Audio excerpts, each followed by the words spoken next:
Good afternoon friends, welcome back to my YouTube channel Shiksha coaching classes. Student, जैसा कि IBPS SO का prelims exam हो चुका है। मेरा एग्जाम, मैं भी एग्जाम दे करके आया हूं, तो मैं एनालिसिस करके आपके सामने बता रहा हूं क्या कैसा रहा है स्कोर।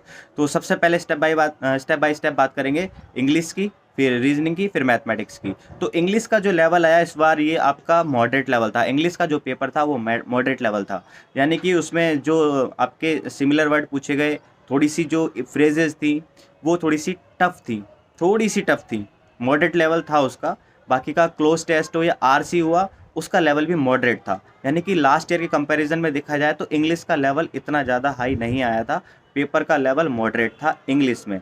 रीजनिंग का पेपर का लेवल जो है, ये मेरे अकॉर्डिंग तो ये मुझे मॉडरेट टू डिफ़िकल्ट लगा। लेंथी क्वेश्चंस थे, पढ़ने पड़ रहे थे बहुत ज़्यादा। फिर उसके बाद उनको उनका मतलब बनाना पड़ रहा था फिगर। जनरली आपका चाहे वो डिस्टेंस डिस्टेंस बोल रहा हूँ, डायरेक्शन का कोई क्वेश्चन हो, या फिर आपका कोई अरेंजिंग ऑर्डर हो, या फिर कोई पजल हो, उसे बनाने में टाइम लग रहा था। 2 से 3 मिनट लग जा रहे थे, जनरली किसी किसी में 4-5 मिनट भी लग गए थे।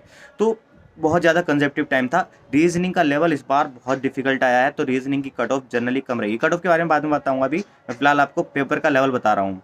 तो जो क्वेश्चंस थे वो कहीं ना कहीं थोड़े से डिफिकल्ट लेवल के थे रीजनिंग में। अब बात कर लेते हैं मैथमेटिक्स के पेपर। सिंप्लीफिकेशन बहुत इजी आया, हो गया होगा। आपका प्रॉफिट एंड लॉस आया, ऐसा ही आया, ये भी ठीक था, इतना ज़्यादा डिफिकल्ट नहीं था, हो गया था इजी। टाइम एंड वर्क से क्वेश्चन आया, वो भी इजी था, ठीक है। उसमें कुछ क्वेश्चन जो आए नंबर सीरीज के, वो डिफिकल्ट लेवल के थे, वो बन नहीं रहे थे। सीरियसली वो बन नहीं रहे थे। और आपका और बताऊं तो, और जो क्वेश्चंस होते हैं जनरली और किसी लेवल से देखा जाए, जैसे आपके डेटा इंटरप्रिटेशन हो गया या फिर अदर हो गया, उसमें कहीं ना कहीं थोड़ा बहुत वो कंजेप्टिव था। बाकी एक दो क्वेश्चन थे कि क्लास 8th में इतने स्टूडेंट्स हैं, क्लास 6 में इतने हैं, क्लास 9th में, तो उन सबको लेकर के क्वेश्चंस आए थे। तो जनरली जो मैथमेटिक्स का लेवल था वो इतना डिफिकल्ट तो नहीं था, क्वेश्चन बन जा रहे थे। मैथमेटिक्स का लेवल ही एक इजी लगा बस। इसमें इजी टू मॉडरेट मैथमेटिक्स कहूँगा। अगर इंग्लिश की बात करूँ तो ये मॉडरेट रही, और आपका रीजनिंग मॉडरेट टू डिफिकल्ट रही। तो यानी कि कट ऑफ आपकी जो डिपेंड करेगी इंग्लिश और आपकी रीजनिंग पे ही डिपेंड करेगी, क्योंकि मैथमेटिक्स ऑलमोस्ट सभी ने कर लिया होगा। तो इंग्लिश की मैं बात आपको बताऊं तो इंग्लिश की कट ऑफ जनरली देखिए, इस बार भी आपकी ये 6 से 6.5 से 9.5, यानी 6.5 टू 9.5 के इसके बीच में आपकी कट ऑफ जाने वाली है।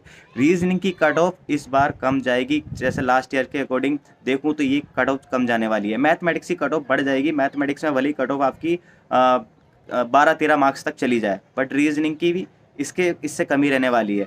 रीजनिंग की कट ऑफ मैथमेटिक्स के अकॉर्डिंग कम रहने वाली है इस बार। तो देखिए, ओवरऑल तो खैर अभी इसको अभी प्रिडिक्ट नहीं कर सकते, अभी और डेटा मिलना बाकी है। तो यही बस आज जैसा एग्जाम हुआ है उसका मैंने एनालिसिस करके आपको बता दिया। अगर वीडियो अच्छी लगी तो लाइक करें, चैनल को सब्सक्राइब करें। Thank you so much. जय हिंद, जय भारत।